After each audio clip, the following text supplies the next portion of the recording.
We did it. We hit 100. Hi, I'm Philip Blumel. Welcome to No Uncertain Terms, the official podcast of the Term Limits movement for the week of July 11th, 2022. Your sanctuary from partisan politics. At the same time that confidence in the U.S. Congress has hit all-time lows, U.S. Term Limits is breaking records collecting written pledges of support from candidates for a Congressional Term Limits amendment. Are these phenomena connected? Let's ask U.S. Term Limits Executive Director Nick Tomboulides. Hey, Nick. Hey, Phil. 100. How'd it happen? We're keeping it 100. That's right. It's a historic moment. 100 signers of the U.S. Term Limits pledge in the U.S. Congress. How did we get here? Well, it happened when two new Republican pledge signers were elected to Congress in special elections. First, there was Mayra Flores in Texas, 34th District. I think she's the first Mexican-born woman to ever be elected to Congress. That happened on June 14th, U.S. Term Limits pledge signer. And then on June 28th, Mike Flood, former Nebraska House Speaker, was elected to their House seat for the 1st District. Flood replaced Jeff Fortenberry, who had been convicted in federal court of concealing foreign campaign money. We've chronicled him on here before. Yes, we have. So him being a corrupt piece of trash actually allowed for this seat to open up. He was convicted in federal court. Mike Flood became the congressman. And we've hit 100 pledge signers for the U.S. Term Limits Amendment between the House and Senate. That is fantastic. Now, to remind our listeners, this pledge that Mayra Flores and Mike Flood have signed basically commits them to co-sponsor and to vote for the U.S. Term Limits Amendment in the U.S. Congress, and that's both the House and the Senate. Yeah, this is a big deal. That amendment, of course, is embodied by House Joint Resolution 12, which has been introduced by Congressman Ralph Norman of South Carolina. He's the lead sponsor, so that's the actual piece of legislation that these two will be getting on board with. Okay. Excellent. Now, so we have the bills introduced in both houses of the Congress. We have 100 members of the full U.S. Congress that are signed on, pledged to co-sponsor and vote for it. We still have a ways to go. But still, this is a significant milestone. We've never gotten here before. So 100 is historic. It's symbolically important, right? It's like fresh, clean water being pumped into the disgusting muck of Washington, into the bog. One by one, the movement is expanding, and we're gaining a bigger foothold in the Capitol. Right. We had two special elections this year in which we have seen quite a few pledge signers at both the state and the congressional level advance during the primaries too. So it's very realistic to think that we're going to have some more after the November elections that make it into the U.S. Congress. So we're not done yet. We have a lot of momentum right now. And there's a lot of things feeding into this. One is that we have an energized base of supporters of term limits across the country. We have our U.S. term limits staff out there working, calling up these congressmen and asking them to sign the pledges. And then, of course, when they go back to their districts, they see term limit supporters out there asking them about the pledges. That's how we got here. Now, beneath that, there's something else. I have one more thing to add as well. Oh, sure. Yeah. You have to remember, it's also going to be a wave election. It's going to be an election where Republicans reclaim control of Congress. That means there's going to be a historically high number of retirements in Congress. Retirements means open seats. It means more candidates are running who actually have to listen to the voters. And when candidates have to listen to the voters, they're exponentially more likely to sign the U.S. Term Limits pledge. So I don't think I'm going out on a very big limb here to say that in those 55 open seats in Congress that have been created by retirements, and yes, it's sad, Congress of over 500 people and 55 is considered a large number of open seats because there's so little turnover.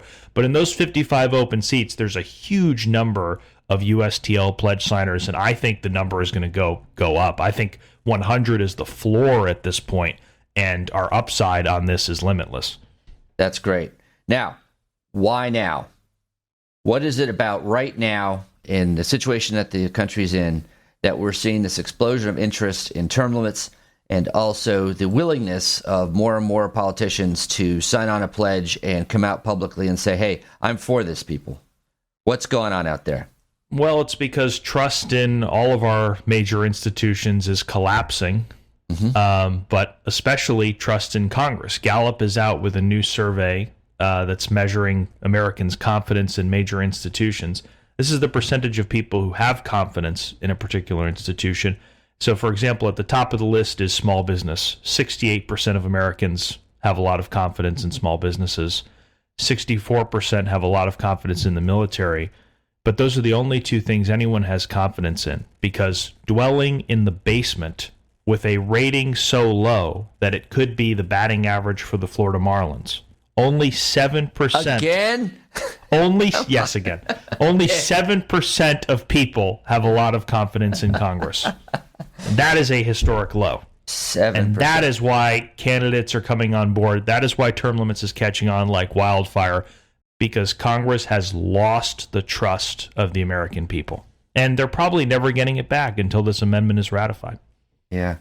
Wow, that is incredible. Only 7% of Americans have quite a lot of confidence in the U.S. Congress. And I noticed, too, when I'm looking over the numbers from Gallup, at the other end, at the negative end, it's also the record negative response, too. That is to say, people have very little confidence in Congress is now over 50%, which it rarely is. It has been before, but very rarely. And this is the most negative view of Congress that the American public has ever had since they started taking these polls. 54% of Americans have very little confidence in the U.S. Congress. And we'll obviously put this article, we'll make it available. And the survey is just staggering. I mean, there's so much controversy right now surrounding the U.S. Supreme Court. And yet the U.S. Supreme Court, 25% of people still have a lot of confidence in the Supreme Court. That's 3 times, over triple the number who have a lot of confidence in Congress. And so, my question, Phil, is why is the number so high, right? 7% of people believe in Congress. Are you freaking kidding me? Let's get those people the mental health services they need. Those are probably the same people who drive alone with a mask on. This is a public service announcement. Zack Maxwell, the publisher of the online Arlington Voice, led a movement to impose term limits on the Arlington, Texas City Council in 2018 and won. It was a rough road, with politicians throwing every roadblock they could into his way. Maxwell told a story to the second annual Ideas We Should Steal festival in Philadelphia in 2019. There's an idea that we can all get behind: term limits. The idea that politicians shouldn't stay in office forever. These politicos that stay in for 10, 15, 20 years, they get really comfortable. They get comfortable with your money. When we decided to term limit the Arlington City Council last year, we did it because we knew it was a movement that everybody would get behind. It was a winning fight, if you will. Everyone from around the country, when they found out that we were going to term limit the Arlington City Council, we started getting support from all over. Areas like Philly, for example. People were sending us things, wanting us to spread the message of term limits. Our opponents had everything. They had money. They had clout. They spent over $400,000 trying to defeat this proposition. By all accounts, with that much money, you should win, right? But the thing is that term limits it's fun. It's one of these things that you bring people together, and that's exactly what we did in Arlington. See, what we found is that it didn't take money to get this through. It took people power.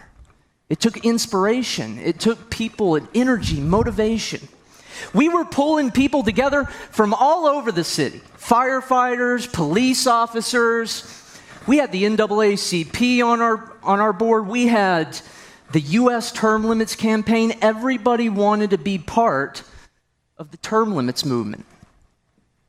We worked with some really, really awesome patriots, people who believed in fundamental ideas like democracy and free speech and fairness. We collected over 12,000 signatures in record time, 10 weeks. We had over 100 volunteers doing this. This wasn't a money game. This was a game of energy. It was a game of focus. It was a game of numbers. It was about every day getting up and figuring out how many signatures did we need to collect this day in order to hit our target. And we hit it. And they didn't like it. We managed to do this in record time. We sat in front of our judicial systems. We sat in front of our libraries, our city halls, our county commissioners' courts, and as people came out, we asked them, we said, do you want to support term limits? And they said, hell yeah, let me come over here and sign that. We had people signing our petition, and they were saying, how do we get this on Congress? And I said, I can't help you there. But we can do it on our city. They attempted to hijack our petition. They attempted to put a watered-down version of term limits onto the ballot, and we had to fight that. I had to actually go to court and get a restraining order against our city council for their illegal behavior. We were leading a fight, and that's what we had to do. Without money, all you really have is energy and whatever fight you have within you. And I made sure every day that I was leading our volunteers that I stood boldly in front of them and said, we're going to win. This is a winning fight. We had a winning message. We kept it simple. We kept it friendly. We kept it positive. Vote for term limits. Who's not for that? We had a deal where I always told everybody, if you're taking a picture, give it a thumbs up. Give it a big smile. We kept the message simple. We had these shirts. He's not wearing one, but we had these shirts that just said hashtag Team Term Limits. That's it.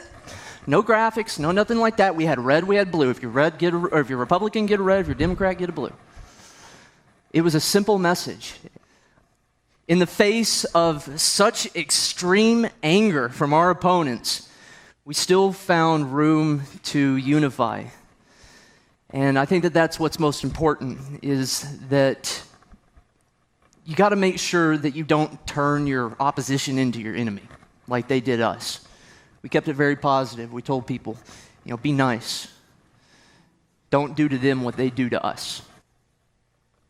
It was truly an incredible movement. I'm a Republican, and one of the most amazing things about this is how I was able to reach across the aisle and work with people that I traditionally do not agree with on a political level. This is the progressive women of Arlington here. So it was a very, very fun movement. We did win last November by 25,000 votes. We only spent just over 10,000. And it was really an amazing movement. So I want to leave you with something. The last thing I would tell you in all this is that when you are taking on a fight like this, you need to have fun with it. Because they're going to do everything they can to make your life a living hell. But as you can imagine, it's pretty easy to pick the winner. Thank you very much. And I'd like to suggest to you that this is the period in which we have had the situation that is forcing us to call for term limits. That is to say, it's really been since the 60s, late 60s, that we've seen a situation where an incumbent running for their own seat has won about 95% of the time, where there has been such a huge disconnect between what voters think and what they think is reflected in the Congress. The disconnect has become so large that we don't feel that it reflects our opinions, our goals, our aspirations, or anything. We look at it as a corrupt swamp of people that can't be dislodged and that are only there to feather their own nests and to serve their own interest and the interests of those that support them. Exactly. And there's also been this explosion in the median tenure of members of Congress, where if we look at like median completed tenure for Congress, that has just risen substantially over the 20th century, particularly the late 20th century, as people are living longer. There are more advantages of incumbency. It's incredible to see how that tracks so directly with the lack of faith in Congress, the lack of trust in Congress. As we've pumped more and more career politicians, more and more expert politicians into this system, we've watched faith in this very same system collapse as Congress has mutated from a citizen legislature that exists to serve the needs of the people and address constituents' concerns. It's mutated into this permanent political class. And that is when the trust has really become eroded. That is when the confidence has disappeared. Mm-hmm. And this permanent political class, because it's really can't be dislodged, it's getting older. So we've also seen over this period a rise in the age of these people that are representing us because they're not leaving. And that's another disconnect, another thing that puts Congress further and further away from the experience of most of us. So from pretty much every angle, Congress is drifting off. And I note that term limits, the focus of this podcast and of U.S. term limits and this whole project addresses all of these things. Both the lack of turnover in Congress, the lack of meaning in elections, the age of the people that represent us, and imposing term limits would bring Congress back to where our voting and our opinions would matter and reflect who actually serves in Washington. There is help on the way. I think that's indicated by the fact that we just hit 100 sponsors in the Congress for this. So the pressure is on them to change, to reform, and we just got to keep it on. And that takes more and more action from our people. Thanks for joining us for another episode of No Uncertain Terms. The term limits convention bills are moving through the state legislatures. This could be a breakthrough year for the term limits movement. To check on the status of the term limits convention resolution in your state, go to termlimits.com/takeaction. There, you will see if it has been introduced and where it stands in the committee process on its way to the floor vote. If there's action to take, you'll see a Take Action button by your state. Click it. This will give you the opportunity to send a message to the most relevant legislators, urging them to support the legislation. They have to know you're watching. That's termlimits.com/takeaction. If your state has already passed the term limits convention resolution, or the bill's not been introduced in your state, you can still help. Please consider making a contribution to U.S. term limits. It is our aim to hit the reset button on the U.S. Congress, and you can help. Go to termlimits.com/donate. termlimits.com/donate. Thanks. We'll be back next week. Contact your state lawmakers before they vote on term limits for Congress. Go to termlimits.com/takeaction.